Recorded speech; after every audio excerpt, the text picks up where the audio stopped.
তালহা ভাইও এখন এনিমি মারার পরে এই ডায়লগটা মারে না যে আমি সিজন 2 প্রো প্লেয়ার। 12 লল গেমারও এখন আগের মতন ইমোশনাল ভিডিওগুলো আপলোড করে না। ইটস কাব্য এখন আর কোনো লাইভ স্ট্রিমারের সাথে নো প্র্যাঙ্ক করে না। হাসির রাজা পরোরবেল আর বটলা নাইদও এখন আগের মতন একসাথে ফানি ভিডিও আপলোড করে না। জুয়েল দ্য নুব গেমারও এখন আর আগের মতন গেমের আননোন ফ্যাক্টসগুলো খুঁজে পায় না।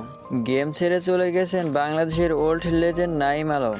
জান্নাত গেমিংও এখন আর আগের মতন লাইভ স্ট্রিম করে না। রোস্টেড গেমিংও এখন আর যার আপুর সাথে প্র্যাঙ্ক ভিডিও করে না। ইন্ডিয়ার সেই ছোট ছোট বাচ্চারা এখন আর গ্রুপে এসে বলে না যে ভাই মুঝে ডিজাল গিফট কার দো।